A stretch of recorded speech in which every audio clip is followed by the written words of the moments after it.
All right, so I'm gonna go ahead and play this all the way through, then we're gonna get into it. So let's go.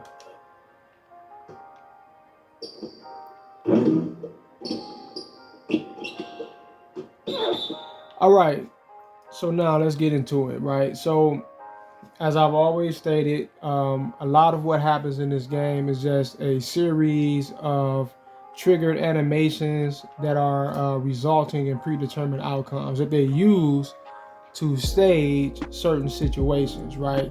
So rather than the game just solely being based upon what you're actually doing or what the most logical thing is to do, what happens is they're trying to situate everything that you're doing in such a way that the opposing team can favor, in that situation. So right here, you see my man, I get the rebound.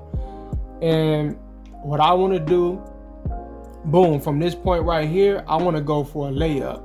Now, the smart thing to do would be to lean in, right, from where you at, lean in, get the easy layup, off the backboard or a floater right into the rim, right? Now, what 2K does in a situation like this, because it wants me to miss this, it doesn't. I want that to happen. It already has a animation predetermined and locked in for me to go into because they want a particular thing to happen.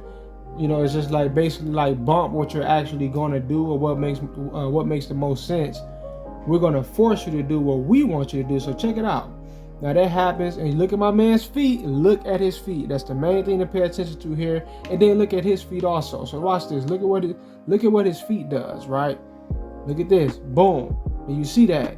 Now instead of him going into the leaning in layup, they slide his whole entire positioning further away from the basket, right? Because they already have a scripted outcome desired for me to go into at hand. They've already determined I'm going to miss this and computer's going to be able to block it, right? So you look at his feet, he slides all the way back out of the greater position, he had the best position. He could have even went and probably got a reverse layup, but they slide him out of the best outcome and they put him in a worse situation. And then they also allow a computer to slide in even closer so that they can block the shot. Play dead, right? Scoring opportunity done, over with, nothing that you could do about it because the game had already decided you were going to miss this shot. There was nothing that you could really do about it. 2K is heavily saturated in a lot of these scripted, pre-programmed situations. It's not free-flowing as basketball really is and should be, where you get to just make decisions and you execute those decisions based upon your logic and intellectual capacity, right? It's not really giving you that level of freedom, which is basically what makes the most sense. You're smart enough to do this, but the game doesn't want that to happen because it wants you to trick the shot or get a turnover or miss a rebound or whatever the situation is. So now he gets that, and my man, I guess running that direction on his own, basically for the ball, is forced to collide with him and get a blocking foul. So, now this guy right here, he's tricked about 3 open shots in a row, good releases, because the game is deciding that, right? So after he tricks 3 in a row, he tricks another one. Then we get played out of the easy opportunity to get the bucket. Trick that, he get a block. Now we also get the foul. See what I'm saying? They string it all together. They weave it all together.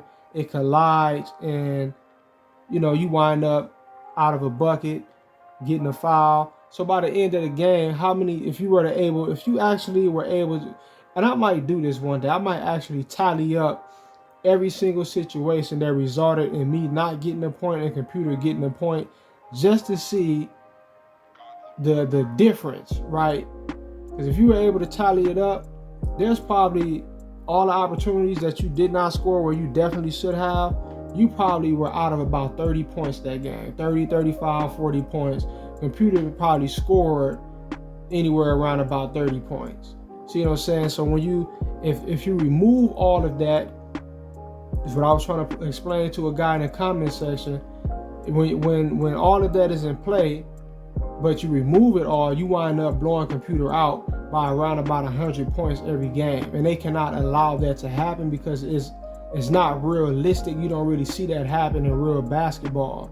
So the purpose of them cheesing you and, you know, scripting the game to go a certain way is to try to give computer a chance, and it's to basically fill in the gaps of the AI and the AI's logic, their artificial intelligence ability to try to mimic real life basketball, right? The algorithm steps in and is meant to fill in the blanks and script these different scenarios in order to give computer a chance. Dudes trying to argue that it's about the money. They're trying to get VC. Well, look, my guy, at one point in time, I don't know how old you are. You probably, if you're watching this video, you know I'm talking to you. I don't know how old you are, but back in the day, 2K, you didn't have to. They didn't have microtransactions, and you had the same problems. You just bought the game one time, and you just had it, right? And we still had, not to this degree, right? But it still had the same. And I'm probably sure if you go back and play it, you probably started to notice it more. But back then, there wasn't no microtransactions. So what was the reason for it back then? Is what I'm explaining to you today. The purpose of it has always been to try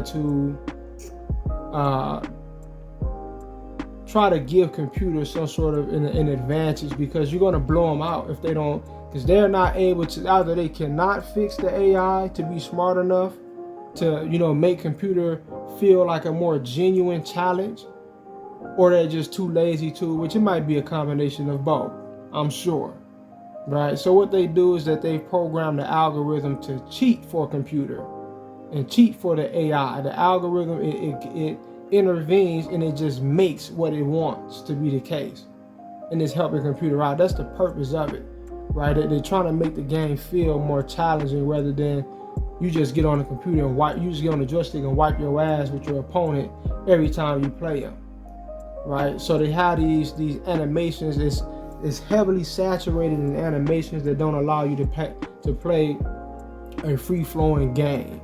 I probably talked way too long, but I just wanted to show this. But anyway, peace.